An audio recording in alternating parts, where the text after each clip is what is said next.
Bismillahirrahmanirrahim. Assalamualaikum warahmatullahi wabarakatuh. Baiklah, bagaimana kabar kalian hari ini? Alhamdulillah, baik. Kita hari ini berjumpa kembali dalam mata pelajaran Akidah Akhlak, materi tentang akhlak terpuji. Jadi, siapkan alat tulis kalian, pahami dengan baik, simak dengan baik. Bapak hari ini akan menyampaikan akhlak terpuji, yang mana akhlak dalam berpakaian, akhlak dalam berhias, dan akhlak dalam bertamu. Baiklah, bismillahirrahmanirrahim. Yang pertama, akhlak dalam berpakaian. Pakaian adalah salah satu alat pelindung fisik manusia. Tentunya pakaian tak lepas dari kehidupan manusia. Semua kehidupan manusia haruslah sesuai syariat Islam, yang mana telah diatur oleh Al-Quran. Maka dari itu manusia haruslah berpakaian sesuai dengan yang telah diatur oleh Allah Subhanahu wa Ta'ala. Berpakaian sesuai dengan syariat Islam akan membuat kita merasa itu adalah sebuah kewajiban untuk menjaganya agar tetap dengan aturan yang ada. Jadi berpakaian itu baik laki-laki maupun perempuan yang muslim itu sudah ada dalam Al-Quran yang diatur oleh Allah Subhanahu wa Ta'ala dan sebagai syariat Islam. Kemudian bentuk akhlak berpakaian. Dalam pandangan Islam, pakaian terbagi menjadi dua bentuk. Pertama, pakaian untuk menutupi aurat tubuh sebagai realisasi dari perintah Allah Subhanahu wa Ta'ala. Bagi wanita seluruh tubuhnya kecuali tangan dan wajah, dan bagi pria menutup aurat di bawah lutut dan di atas pusar. Nah, jadi aurat wanita itu seluruh tubuh kecuali muka dan telapak tangan. Yang kemudian aurat laki-laki itu yang tertutup dari pusat sampai lutut. Kemudian batasan pakaian yang telah ditetapkan oleh Allah ini melahirkan kebudayaan yang sopan dan enak dilihat oleh kita, dan kita pun merasa aman dan tenang karena pakaian kita yang memenuhi kewajaran pikiran manusia. Sedangkan yang kedua, pakaian merupakan perhiasan yang menyatakan identitas diri sebagai konsekuensi perkembangan peradaban manusia. Kemudian selanjutnya, nilai positif akhlak berpakaian. Jadi nilai positifnya itu di sini Bapak cantumkan 5 nilai positifnya. Yang pertama, kita berpakaian itu mendatangkan rasa aman dan tenang. Yang kedua, menumbuhkan sikap tawadu dan rendah hati. Kemudian yang ketiga, terlindung dari sengatan panas dan dinginnya cuaca. Jadi itu pasti makin tertutup tubuh kita itu sengatan matahari makin tidak terasa. Kemudian terhindar dari gangguan pandangan yang berlebihan. Jadi itu di sini pasti terlebih kekhususan kepada wanita. Jadi terhindar dari gangguan pandangan yang berlebihan kalau auratnya tertutup. Kemudian yang terakhir, mencerminkan kepribadian seseorang. Jadi bagaimana cara kita berpakaian yang baik itu pasti mencerminkan kepribadian seseorang, sikap seseorang, atau karakter seseorang. Nah, tadi Bapak jelaskan sudah tentang akhlak berpakaian. Selanjutnya yang kedua, Bapak akan menjelaskan tentang akhlak berhias.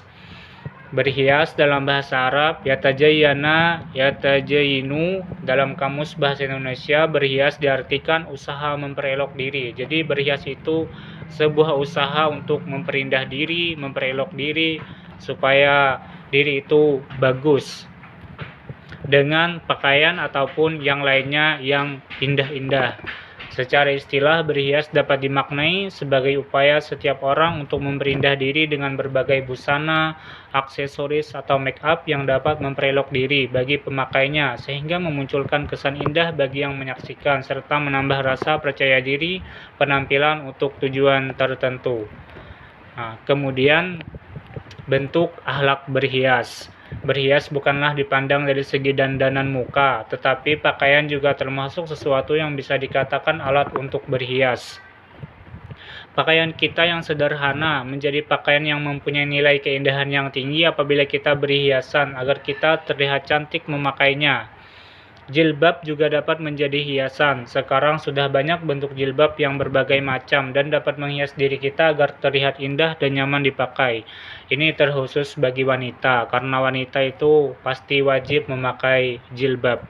Jadi bagaimana jilbab itu dikenakan, bagaimana pakaian-pakaian yang lain itu dikenakan bagi wanita, kalaunya itu sesuai dengan perintah agama, sesuai syariat, yang terpenting itu menutup aurat.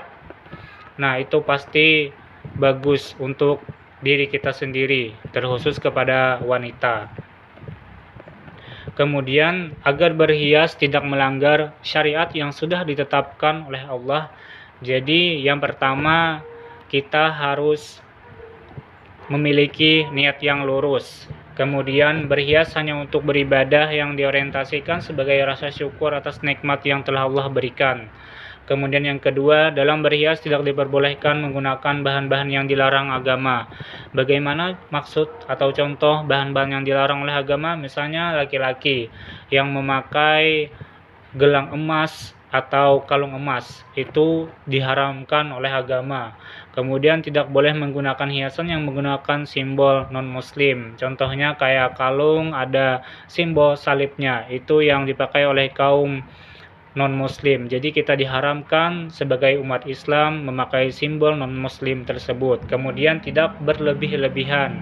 Jadi kita dalam berhias itu tidak boleh berlebih-lebihan.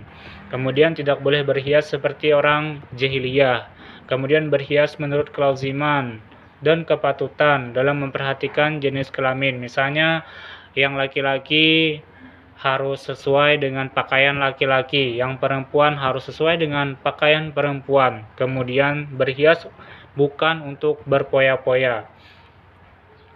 Nah, kemudian nilai positif akhlak berhias. Berhias dapat menunjukkan kepribadian kita. Nah, jadi bagaimana cara kita berhias, bagaimana berhias itu supaya bagus dipandang, itu mencerminkan kepribadian kita. Apabila kita menggunakan hiasan yang cocok dengan diri kita, maka orang akan menilai diri kita dengan pandangan yang berbeda ketika kita tidak berhias.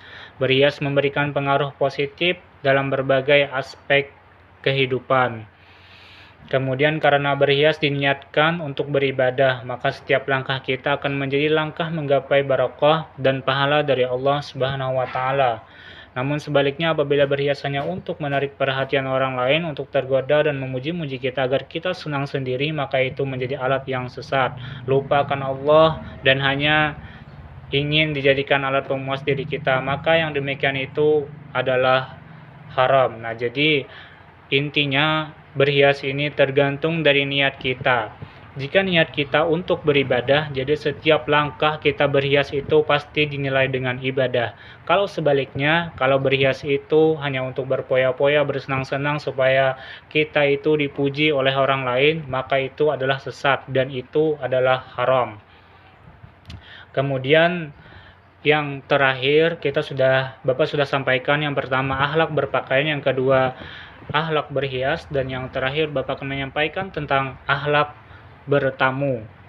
Bertamu dalam bahasa Arab kata lijiyarati istadafa yastadipu. Dalam kamus bahasa Indonesia, bertamu diartikan datang berkunjung ke rumah seseorang teman ataupun kerabat untuk satu tujuan ataupun maksud, melawat dan sebagainya. Secara istilah, bertamu merupakan kegiatan mengunjungi rumah sahabat kerabat ataupun orang lain dengan tujuan untuk menjalin persaudaraan ataupun untuk keperluan lain dalam rangka menciptakan kebersamaan dan kemaslahatan bersama. Jadi bertamu ini biasanya yang rutin itu dilakukan oleh umat Islam itu biasanya di hari raya Idul Fitri, baik berkunjung ke rumah teman, keluarga, kerabat ataupun sebagainya. Jadi di sini ada akhlaknya juga. Nah, kemudian bertamu merupakan tradisi masyarakat yang selalu dilestarikan. Dengan bertamu, seorang biasa kerjasama untuk meringankan berbagai masalah yang dihadapi dalam kehidupan. Ada kalanya seorang bertamu karena adanya urusan yang serius, misalnya untuk mencari solusi terhadap problema masyarakat aktual, sekedar bertandang karena lama tidak bertamu atau berjumpa, ataupun sekedar untuk mampir sejenak dengan bertandang ke rumah kerabat atau sahabat, maka kerinduan terhadap kerabat ataupun sahabat dapat tersalurkan sehingga jalinan persahabatan menjadi kokoh. Nah, kemudian bentuk akhlak bertamu. Sebelum memasuki rumah seseorang, hendaklah orang yang bertamu terlebih dahulu meminta izin dan mengucapkan salam kepada penghuni rumah, yang mana Allah Subhanahu wa taala berfirman. Artinya, wahai orang-orang yang beriman, janganlah kamu memasuki rumah yang bukan rumahmu sebelum meminta izin dan memberi salam kepada penghuninya. Yang demikian itu lebih baik bagimu agar kamu selalu ingat. Berdasarkan isyarat Al-Quran di atas, maka yang pertama dilakukan adalah meminta izin, baru kemudian mengucapkan salam. Sedangkan menurut mayoritas ahli fikih berpendapat sebaliknya. Menurut Rasulullah SAW, meminta izin maksimal boleh dilakukan 3 kali. Jadi itu akhlak bertamu. Yang pertama itu kita harus sopan. Sopan di sini maksudnya kalau bertamu jangan asal masuk, meskipun pintu yang kita temui ini terbuka itu kita pertama harus mengucapkan salam dulu, kemudian mengetuk pintu maksimal 3 kali. Begitu sesuai dengan hadis Rasulullah SAW. Kemudian nilai positif akhlak bertamu. Dengan bertamu, seseorang akan mempertemukan persamaan atau kesesuaian sehingga akan terjalin persahabatan dan kerjasama dalam menjalin kehidupan.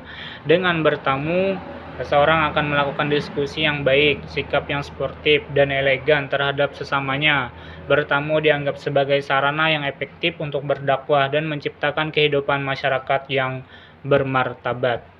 Nah, mungkin itu saja yang dapat Bapak sampaikan. Mudah-mudahan kalian dapat memahaminya dengan baik, mengambil pelajaran yang baik dari yang Bapak sampaikan.